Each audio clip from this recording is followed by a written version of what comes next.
ನಮಸ್ಕಾರ ಸ್ನೇಹಿತರೆ, ಬೆಂಕಿ ಬಿರುಗಾಳಿ ಚಾನೆಲ್ಗೆ ತಮ್ಮೆಲ್ಲರಿಗೂ ಸ್ವಾಗತ. ನಾನಿವತ್ತು ಸಿ ಷಡಕ್ಷರಿ ಅಂದರೆ ಕರ್ನಾಟಕ ರಾಜ್ಯ ಸರ್ಕಾರಿ ನೌಕರರ ಅಧ್ಯಕ್ಷರಾಗಿರ್ತಕ್ಕಂಥ ಷಡಕ್ಷರಿಯವರು ಈ ಒಂದು ಸಂದರ್ಭದಲ್ಲಿ ತಮ್ಮ ರಾಜ್ಯ ಸರ್ಕಾರಿ ನೌಕರರ ಶ್ರೇಯಸ್ಸಿಗೋಸ್ಕರ ಹಾಗೂ ಅವರ ಒಂದು ಒಳಿತಿಗೋಸ್ಕರ ಅವರ ಒಂದು ಪ್ರಾಮಾಣಿಕ ಪ್ರಯತ್ನವನ್ನು ಈ ಸಂಚಿಕೆಯ ಮೂಲಕ ನಾನು ನಾಡಿನ ಸಮಸ್ತ ನೌಕರ ವರ್ಗದವರಿಗೆ, ನಿವೃತ್ತ ನೌಕರರಿಗೆ, ಪಿಂಚಣಿದಾರರಿಗೆ ಹಾಗೂ ನಿಗಮ ಮಂಡಳಿಗಳ ನೌಕರರಿಗೆ ಹಾಗೂ ಇನ್ನಿತರ ಎಲ್ಲ ಗುತ್ತಿಗೆದಾರ ನೌಕರರಿಗೂ ಕೂಡ ಈ ಒಂದು ಸಂಗತಿಯನ್ನು ಪ್ರಚುರಪಡಿಸಲಿಕ್ಕಾಗಿ, ಅದನ್ನು ಪ್ರಸ್ತುತಪಡಿಸಲಿಕ್ಕಾಗಿ ಈ ಸಂಚಿಕೆಯನ್ನು ನಾನು ಮಾಡ್ತಾ ಇದ್ದೀನಿ. ಷಡಕ್ಷರಿ ನಿಜಕ್ಕೂ ಕೂಡ ಪ್ರಾಮಾಣಿಕರು ಮತ್ತು ರಾಜ್ಯ ಸರ್ಕಾರಿ ನೌಕರರ ಒಂದು ಬೇಡಿಕೆಗಳನ್ನು ಸರ್ಕಾರದ ಮಟ್ಟದಲ್ಲಿ, ಅಧಿಕಾರಿಗಳ ಒಂದು ಮಟ್ಟದಲ್ಲಿ ತಮ್ಮ ಎಲ್ಲ ಕೆಲಸ ಕಾರ್ಯಗಳನ್ನು ಬದಿಗೊತ್ತಿ ರಾಜ್ಯ ಸರ್ಕಾರಿ ನೌಕರರು, ನಿವೃತ್ತ ನೌಕರರು, ಪಿಂಚಣಿದಾರರು ಎಲ್ಲರ ಸಲುವಾಗಿ ಒಂದು ಯಶೋಗಾಥೆಯಂಥ ಒಂದು ಕೆಲಸವನ್ನೇ ಮಾಡ್ತಾ ಇದ್ದಾರೆ ಅನ್ನುವಂಥ ಭಾವನೆಯೂ ಕೂಡ ಸಾರ್ವತ್ರಿಕವಾಗಿ ವ್ಯಕ್ತವಾಗ್ತಾ ಇದೆ. ಹಾಗಿದ್ದಾಗ ಈಗ ನಾನು ಇದನ್ನು ಯಾಕೆ ಹೇಳ್ತಾ ಇದ್ದೀನಿ ಅಂತಂದರೆ, ರಾಜ್ಯ ಸರ್ಕಾರಿ ನೌಕರರು ಯಾವುದೇ ಒಂದು ವಿಚಾರವಾಗಿ ನಿಮ್ಮಲ್ಲಿಯೇ ಬಡಿದಾಡಬಾರ್ದು. ಯಾಕಂದರೆ ನಮ್ಮದು ಆ ಬಣ, ನಮ್ಮದು ಈ ಬಣ, ನಮ್ಮದು ಆ ಸಂಘಟನೆ, ನಮ್ಮದು ಈ ಸಂಘಟನೆ, ಆ ಸಂಘಟನೆಗೆ ನಾವು ಒಪ್ಕೊಂಡಿದ್ದೀವಿ, ಈ ಸಂಘಟನೆಯನ್ನು ಒಪ್ಕೊಂಡಿಲ್ಲ ಅನ್ನುವಂಥ ಯಾವುದೇ ಒಂದು ಭಾವನೆಯನ್ನು ಇಟ್ಕೊಳ್ಬೇಡ್ರಿ. ಯಾಕಂದರೆ ನಿಮಗಿರೋದು ರಾಜ್ಯ ಸರ್ಕಾರಿ ನೌಕರರ ಸಂಘ. ಆ ಸಂಘದ ಒಂದು ಹಿತಾಸಕ್ತಿಗಾಗಿ, ಆ ಸಂಘದ ಅಧ್ಯಕ್ಷರ ಒಂದು ಶ್ರಮಕ್ಕೆ ನಿಮ್ಮೆಲ್ಲರ ಒಂದು ಬೆಂಬಲ ಅತ್ಯಗತ್ಯವಾಗಿ ಬೇಕಾಗಿದೆ. ನಿಜಕ್ಕೂ ಕೂಡ ನಿಮಗೆ ಸಿಕ್ಕಿರ್ತಕ್ಕಂಥ ಅಧ್ಯಕ್ಷರು ಮತ್ತು ಅವರ ತಂಡ ಪ್ರಾಮಾಣಿಕವಾಗಿ ಅಷ್ಟೇ ಒಂದು ವಿಶಾಲವಾದಂಥ ಮನೋಭಾವನೆಯನ್ನು ಇಟ್ಕೊಂಡು ಎಲ್ಲರೂ ಕೂಡ ನಮ್ಮವರೇ ಅನ್ನುವಂಥ ಭಾವನೆಯಿಂದ ಅವರು ಕೆಲಸ ಕಾರ್ಯಗಳನ್ನು ನಿರ್ವಹಿಸ್ತಾ ಇರೋದು ಕೂಡ ನಿಮಗೂ ಕೂಡ ಗೊತ್ತಿರ್ತಕ್ಕಂಥದ್ದು. ಹಾಗಿರುವಾಗ ಮೊನ್ನೆ ನಡೆದಿರ್ತಕ್ಕಂಥ ಮುಖ್ಯಮಂತ್ರಿಗಳ ಸನ್ಮಾನ ಕಾರ್ಯಕ್ರಮದಲ್ಲಿ ನಮ್ಮ ರಾಜ್ಯ ಸರ್ಕಾರಿ ನೌಕರರ ಸಂಘದ ಅಧ್ಯಕ್ಷರಾಗಿರ್ತಕ್ಕಂಥ ಷಡಕ್ಷರಿಯವರು ಮಾತಾಡಿರ್ತಕ್ಕಂಥ ಮಾತನ್ನು, ವಿಷಯವನ್ನು ಗ್ರಹಿಸಿದಾಗ ಅವರಲ್ಲಿ ಎಷ್ಟೊಂದು ಒಂದು ಶಕ್ತಿ ಸಾಮರ್ಥ್ಯ ಇದೆ. ರಾಜ್ಯ ಸರ್ಕಾರಿ ನೌಕರರಿಗೆ ಸಿಗಬೇಕಾಗಿರ್ತಕ್ಕಂಥದ್ದನ್ನು ಕೊಡಲಿಕ್ಕೆ ಅವರು ಎಷ್ಟು ಪ್ರಾಮಾಣಿಕ ಪ್ರಯತ್ನವನ್ನು ಮಾಡ್ತಾ ಇದ್ದಾರೆ ಅನ್ನುವಂಥ ಒಂದು ಅವ್ಯಕ್ತ ಭಾವ ಉಂಟಾಯಿತು. ಹಾಗಿದ್ದಾಗ ಅವರು ಕೇಳಿಕೊಂಡ್ರು. ಯಾಕಂದರೆ NPS ನೌಕರರಿಗೆ ಇರ್ತಕ್ಕಂಥ ಕಷ್ಟಗಳನ್ನು ಎಳೆಯಾಗಿ ಬಿಡಿಸಿಟ್ರು. ಹಾಗೂ ಅವರಿಗೆ ಸಿಗಬೇಕಾಗಿರ್ತಕ್ಕಂಥ OPS ಸವಲತ್ತನ್ನು ಖಂಡಿತವಾಗಿ ಸರ್ಕಾರ ಕೊಡಿಸಲೇಬೇಕು ಅನ್ನುವಂಥ ಹಕ್ಕೊತ್ತಾಯವನ್ನು ಕೂಡ ಆ ಸಂದರ್ಭದಲ್ಲಿ ಅವರು ಮಾಡಿದರು. ಆವಾಗ ಮುಖ್ಯಮಂತ್ರಿಗಳು ಸ್ವಾಭಾವಿಕವಾಗಿ ರಾಜ್ಯ ಸರ್ಕಾರಿ ನೌಕರರ ಪರವಾಗಿಯೇ ಇದ್ದಾರೇನೋ ಅನ್ನುವಂಥ ಭಾವನೆಗಳು ಕೂಡ ಸಾರ್ವತ್ರಿಕವಾಗಿ ಸರ್ಕಾರಿ ನೌಕರರಲ್ಲಿ ಇವೆ. ಹಾಗಿದ್ದಾಗ ಈ ಒಂದು ಸಂದರ್ಭವನ್ನು ಬಳಸಿಕೊಂಡು ಮುಖ್ಯಮಂತ್ರಿಗಳು ಸರ್ಕಾರಿ ನೌಕರರ ಸ್ನೇಹಪರವಾದಂಥ ಒಂದು ನಿಲುವನ್ನು ಹೊಂದಿರತಕ್ಕಂಥವರು, ಅವರ ಈ ಒಂದು ವಿಚಾರದಲ್ಲಿ ಅವರನ್ನು ಯಾವ ರೀತಿ ನಾವು ಮನವೊಲಿಸಬೇಕು, NPS ನೌಕರರನ್ನು OPS ಅನ್ನಾಗಿ ಮಾಡಲಿಕ್ಕೆ ಅವರು ಆದೇಶವನ್ನು ಮಾಡಲಿಕ್ಕೆ ಯಾವ ರೀತಿ ಕ್ರಮ ಕೈಗೊಳ್ಳಬೇಕು ಅನ್ನುವಂಥದ್ದನ್ನು ಸರ್ಕಾರಿ ನೌಕರರು ಆಲೋಚನೆಯನ್ನು ಮಾಡ್ತಾ ಇದ್ದಾರೆ ಕೂಡ.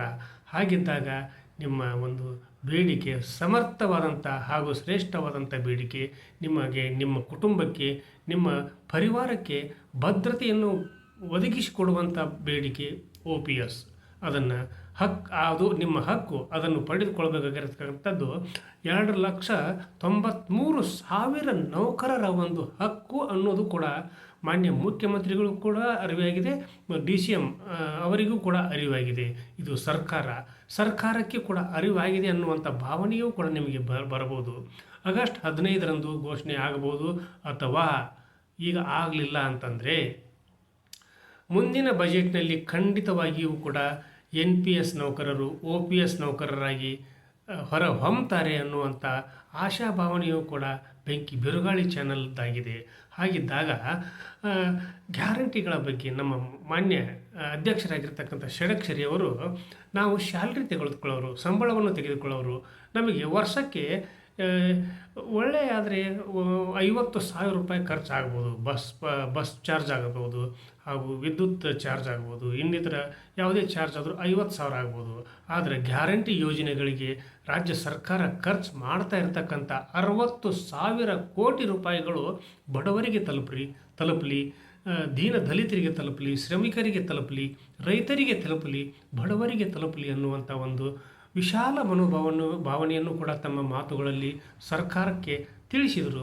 ಅದನ್ನು ಕೂಡ ರಾಜ್ಯ ಸರ್ಕಾರಿ ನೌಕರರ ಪರವಾಗಿ ಬೆಂಕಿ ಬಿರುಗಾಳಿ ಚಾನಲ್ನ ಮೂಲಕ ಅಧ್ಯಕ್ಷರನ್ನು ನಾನು ಅಭಿನಂದಿಸಲಿಕ್ಕೆ ಹೆಮ್ಮೆ ಪಡ್ತೀನಿ.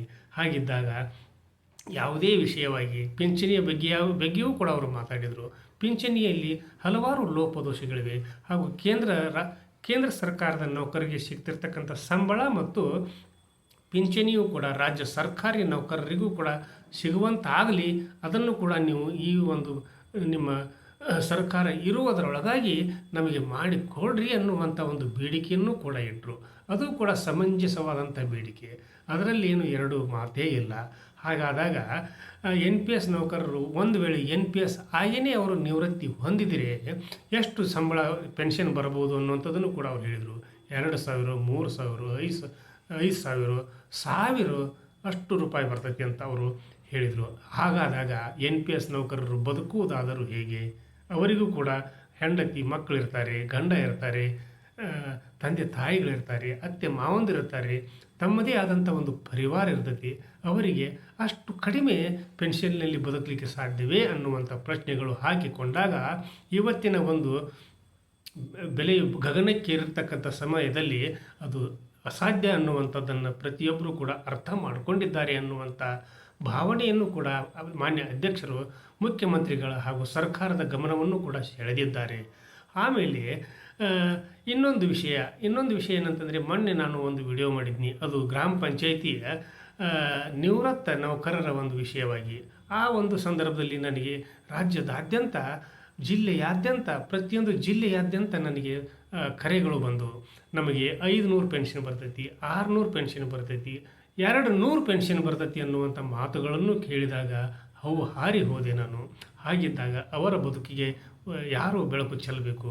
ಅದಕ್ಕೂ ಕೂಡ ರಾಜ್ಯ ಸರ್ಕಾರವೇ ಅವರಿಗೆ ಕನಿಷ್ಠ ಪಿಂಚಣಿಯನ್ನು 7,500 ರೂಪಾಯಿಗಳನ್ನಾಗಿ ನೀವು ಘೋಷಣೆ ಮಾಡಬೇಕು, ಹೆಚ್ಚಿಸಬೇಕು ಅನ್ನುವಂಥ ಬೇಡಿಕೆಯನ್ನು ಕೂಡ ಬೆಂಕಿ ಬಿರುಗಾಳಿ ಚಾನಲ್ನ ಮೂಲಕ ರಾಜ್ಯ ಸರ್ಕಾರಕ್ಕೆ ಹಾಗೂ ಮಾನ್ಯ ಮುಖ್ಯಮಂತ್ರಿಗಳಿಗೆ ಈ ಸಂದರ್ಭದಲ್ಲಿ ನಾನು ವಿನಂತಿಪೂರ್ವಕವಾಗಿ ಕೇಳ್ಕೊಳ್ತಾ ಇದ್ದೇನೆ.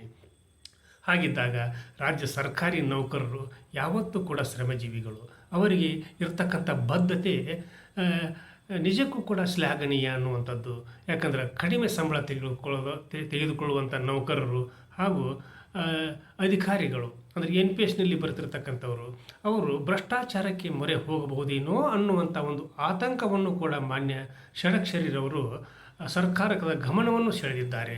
ಹಾಗಿದ್ದಾಗ ಆ ಒಂದು ಪ್ರಸ್ತಾವನೆಯೂ ಕೂಡ ಸರ್ಕಾರದ ಮುಂದಿದೆ. ಇವೆಲ್ಲವುಗಳನ್ನು ಪರಿಶೀಲಿಸಿ ಕನಿಷ್ಠ ಸರ್ಕಾರ NPS ಅನ್ನು OPS ಅನ್ನಾಗಿ ಪರಿವರ್ತನೆ ಮಾಡಬೇಕು. ಅವರನ್ನು ಕೂಡ 2,93,000 NPS ನೌಕರರನ್ನು ಕೂಡ OPS ನೌಕರರನ್ನಾಗಿ ನೀವು ಮಾರ್ಪಾಟು ಮಾಡಿ ಅವರಿಗೂ ಕೂಡ ಎಲ್ಲ ಸಹಾಯ ಸೌಲಭ್ಯಗಳು ಸಿಗುವಂತೆ ನೋಡಿಕೊಳ್ಳಬೇಕಾಗಿರ್ತಕ್ಕಂಥ ಆದ್ಯ ಕರ್ತವ್ಯ ನಮ್ಮ ರಾಜ್ಯ ಸರ್ಕಾರದ ಮತ್ತು ಮುಖ್ಯಮಂತ್ರಿಗಳ ಮೇಲೆ ಇದೆ. ಹಾಗಿದ್ದಾಗ ಇದಕ್ಕೆ ಉಪಮುಖ್ಯಮಂತ್ರಿಗಳು ಕೂಡ ಧ್ವನಿಗೂಡಿಸಿದ್ದು ಕೂಡ ಉಂಟು. ಹಾಗಿರುವಾಗ ಮುಖ್ಯಮಂತ್ರಿಗಳು ಕೂಡ ಈ ಸಂದರ್ಭದಲ್ಲಿ ತಮ್ಮ ಒಂದು ಮೆಚ್ಚುಗೆಯ ಮಾತನ್ನು ಕೂಡ ರಾಜ್ಯ ಸರ್ಕಾರಿ ನೌಕರರ ಅಧ್ಯಕ್ಷರು, ಅವರ ತಂಡ ಮತ್ತು ರಾಜ್ಯ ಸರ್ಕಾರದ ಸಮಸ್ತ ನೌಕರರ ಬಗ್ಗೆ ಪ್ರಶಂಸೆಯನ್ನು ವ್ಯಕ್ತಪಡಿಸಿ ನಿಮಗೆ ಒಂದು ಶಕ್ತಿ ತುಂಬುವಂಥ ಮಾತುಗಳನ್ನು ಕೂಡ ಆಡಿದ್ದನ್ನು ಈ ಸಂದರ್ಭದಲ್ಲಿ ಬೆಂಕಿ ಬಿರುಗಾಳಿ ಚಾನಲ್ನ ಮೂಲಕ ನಾನು ಹೆಮ್ಮೆಯಿಂದ ಹೇಳ್ಕೊಳ್ತೀನಿ. ರಾಜ್ಯ ಸರ್ಕಾರಿ ನೌಕರರಿಗೆ ಜಯವಾಗಲಿ, ಅವರ ಬೇಡಿಕೆಗಳು ಈಡೇರಲಿ, ಅವರಿಗೂ ಕೂಡ ಮುಂದಿನ ದಿನಗಳಲ್ಲಿ ಸಂತಸದಾಯಕವಾದ ಜೀವನವನ್ನು ನಡೆಸಿಕೊಂಡು ಹೋಗಲಿಕ್ಕೆ ಸಹಾಯವಾಗಲಿ ಅನ್ನುವಂಥ ಸಂದೇಶದೊಂದಿಗೆ ಬೆಂಕಿ ಬಿರುಗಾಳಿ ಇದು ನಿಮ್ಮೆಲ್ಲರ ಚಾನಲ್ಲು, ನಾಡಿನ ಚಾನಲ್ಲು. ಈ ಚಾನಲ್ಗೆ ಸಬ್ಸ್ಕ್ರೈಬ್ ಆಗದೇ ಇರತಕ್ಕಂಥ ಪ್ರತಿಯೊಬ್ಬರು ಕೂಡ ಸಬ್ಸ್ಕ್ರೈಬ್ ಮಾಡಿರಿ. ಯಾಕಂದರೆ ಸಬ್ಸ್ಕ್ರೈಬ್ ಮಾಡೋದ್ರಿಂದ ಮಾತ್ರ ನನಗೂ ಕೂಡ ಉತ್ಸಾಹ ಬಂದಂಗೆ ಆಗ್ತೈತಿ. ನಿಮಗೇನು ಅದರಿಂದ ಏನು ಖರ್ಚು ಬರೋದಿಲ್ಲ. ಸಬ್ಸ್ಕ್ರೈಬ್ ಮಾಡಿರಿ, ಶೇರ್ ಮಾಡಿರಿ, ಲೈಕ್ ಮಾಡಿರಿ. ನಿಮ್ಮ ಕಮೆಂಟು ಕೂಡ ನನಗೆ ಅತಿ ಅವಶ್ಯಕ. ಯಾಕಂದರೆ ನಾನು ತಿದ್ದುಕೊಳ್ಬೇಕು. ಇನ್ನೂ ನಾನು ಸಾಕಷ್ಟು ತಿದ್ದುಕೊಂಡು ಮುಂದಿನ ಸಂಚಿಕೆಗಳನ್ನು ನಾನು ಪ್ರಬುದ್ಧವಾದ ಸಂಚಿಕೆಗಳನ್ನಾಗಿ ಮಾಡ್ಕೊಳ್ಳಲಿಕ್ಕೆ ನನಗೂ ಒಂದು ಶಕ್ತಿ ಬರ್ತೈತಿ, ಹುಮ್ಮಸ್ಸು ಬರ್ತೈತಿ ಅಂತ ಹೇಳ್ತಾ ಇವತ್ತಿನ ಸಂಚಿಕೆಯನ್ನು ಇಲ್ಲಿಗೆ ಮುಗಿಸಿ ನಾಳಿನ ಸಂಚಿಕೆಯೊಂದಿಗೆ ತಮ್ಮ ಜೊತೆಗೆ ಹಾಜರಾಗ್ತೀನಿ. ಅಲ್ಲಿವರೆಗೂ ನನ್ನ ನಮಸ್ಕಾರ.